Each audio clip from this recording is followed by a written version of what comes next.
यह बात है 1967 की, जब ग्रीस के साहिल से सिर्फ चंद किलोमीटर दूर समुद्र में कुछ ऐसा मिलने जा रहा था जो आने वाले वक्त में आर्थिक लॉजिस्टिक्स के लिए बहुत ही ज्यादा हैरान करने वाला और महत्वपूर्ण साबित होने वाला था।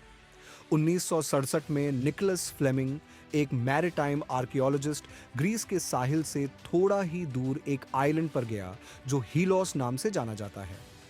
हर बार निकोलस इस आइलैंड के आसपास समंदर में कुछ नया तलाश करने जाता था, लेकिन बदकिस्मती से उसे खाली हाथ ही लौटना पड़ता था।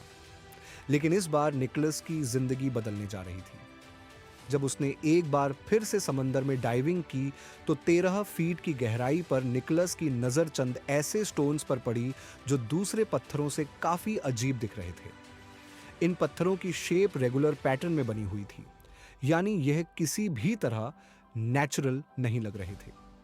अब निकोलस को इन अजीब रॉक्स के बारे में जानने की उत्सुकता हो रही थी, इसलिए उसने मस्जिद डीप में जाने का फैसला किया और जैसे ही वह गहराई में गया तो उसने महसूस किया कि ये रेगुलर शेप के पत्थर असल में कुछ और नहीं बल्कि बिल्डिंग फाउंडेशन स्टोन्स थे, और यह हजारों मीटर के एरिया में फैले हुए थे।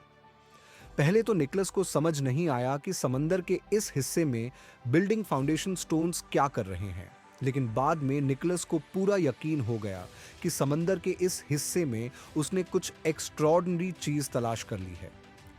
इस बार निकोलस पूरी तैयारी के साथ वापस गया और इस बार उसकी टीम भी साथ थी। जब उन्होंने यहाँ स्कैटर्ड रिमेन्स देखे तो दंग रह गए। यहाँ क्ले पॉट से लेकर अलग अलग किस्म के टूल्स तक इंसानों के इस्तेमाल में आने वाली चीजें बिखरी पड़ी थीं। ना सिर्फ इतना, बल्कि पत्थरों से बनी हुई बिल्डिंग फाउंडेशंस और कच्ची रोड्स भी साफ दिखाई दे रही थी। यानी यह कोई हल्की फुल्की बस्ती नहीं, बल्कि पूरी प्लान्ड सिटी लग रही थी। इसमें कोई शक नहीं था कि निकोलस ने सदियों पहले तबाह हुए एक ऐसे शहर का मलबा तलाश कर लिया था जो अब सारी दुनिया से छुपा हुआ समंदर के अंदर बिखरा पड़ा है। इस अंडर वाटर सिटी को पाब्लो पेट्री का नाम दिया गया, जिसने 1967 के बाद हजारों और जियोलॉजिस्ट और रिसर्चर्स की नींद उड़ा रखी थी। लेकिन सवाल यह था कि यह सिटी कितनी बड़ी थी, यहां रहने वाले लोग किस दौर में बसते थे, और सबसे अहम सवाल, क्या यह वही अटलांटिस तो नहीं जिसका जिक्र प्लेटो ने किया था? यूनिवर्सिटी ऑफ नॉटिंघम से ताल्लुक रखने वाले डॉक्टर जॉन हेंडरसन ने टेक्नोलॉजी की मदद से इस अंडर वाटर सीक्रेट सिटी पर फिर से रिसर्च शुरू की।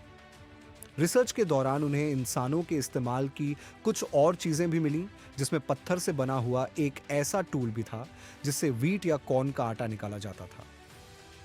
टूटे फूटे क्ले पॉट्स जगह जगह बिखरे हुए थे, जिससे लग रहा था कि शायद यह हजारों साल पहले किसी इंसान का किचन हुआ करता था। इस मिस्टीरियस अंडर वाटर सिटी में इंसानों के रहने के कई सबूत मिले, लेकिन सिर्फ डाइविंग से इस शहर की असल हकीकत मालूम करना मुश्किल था। इसलिए अब बारी थी टेक्नोलॉजी इस्तेमाल करने की। अब सोनर स्कैनिंग का समय आ गया था। सोनर टेक्नोलॉजी एक ऐसी डिवाइस होती है जो पानी में साउंड वेव्स भेजती है। ये वेव्स समंदर में मौजूद ऑब्जेक्ट से टकराकर रिफ्लेक्ट होती हैं और फिर एक रिसीवर उन रिफ्लेक्टेड वेव्स को कैप्चर करता है। इसके बाद कंप्यूटर की मदद से उसका एक 3D मॉडल बनाया जाता है। पाब्लो पेट्री की अंडर वाटर स्कैनिंग के बाद उसका 3D मॉडल बनाया गया और इसने उस हकीकत से पर्दा हटा दिया जो सिर्फ डाइविंग से जानना मुश्किल था। 3D मॉडल में डूबे हुए शहर का अस्टॉनिशिंग व्यू देखकर यकीन करना मुश्किल था। जो लाइंस आप देख रहे हैं, ये उन बिल्डिंग्स फाउंडेशंस की हैं जो उस दौर में यहां बनाई गई थी। इनमें छोटे छोटे हाउसेस और बड़ी बड़ी बिल्डिंग्स भी थीं।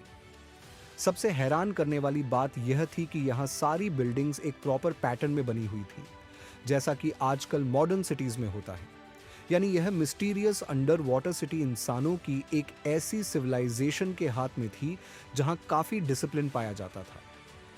पाब्लो पेट्री की यह सिटी लेआउट 2018 मीटर तक फैली हुई थी और अंदाजा लगाया गया कि यहां लगभग 5000 लोग रहते थे।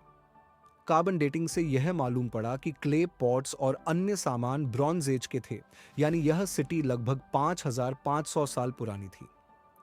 पवलो पेट्री की लोकेशन ऐसी जगह पर थी जहां से पूरी दुनिया में बिजनेस करना आसान था।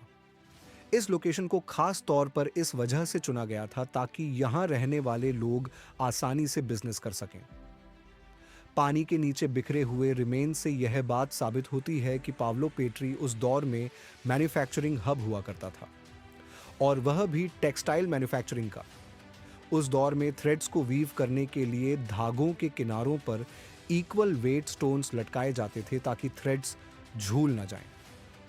इन स्टोन्स को लूम वेट्स कहा जाता है, और ऐसे लूम वेट्स हजारों की तादाद में पावलो पेट्री की लोकेशन से मिले हैं। लेकिन सवाल यह उठता है कि इस फ्लरिशिंग ट्रेड सिटी को आखिर किस डिजास्टर ने रातों रात तबाह कर दिया। रिसर्चर्स का मानना है कि पावलो पेट्री शायद किसी मैसिव अर्थक्वेक का शिकार हुआ था, जिसने इस शहर को पानी के लेवल से नीचे कर दिया और इस बिजनेस हब का नामो निशान मिट गया। लेकिन एक सवाल अभी तक बाकी है, क्या पावलो पेट्री ही वह एटलांटिस है जिसके बारे में प्लेटो ने लिखा था? अगर ये एटलांटिस नहीं है तो आखिर वह लेजेंडरी सिटी कहाँ गई जहाँ प्लेटो के मुताबिक ऐसे लोग रहते थे जिनके पास एक्स्ट्रॉर्डिनरी पावर्स थीं और जो खुद को गॉड समझते थे?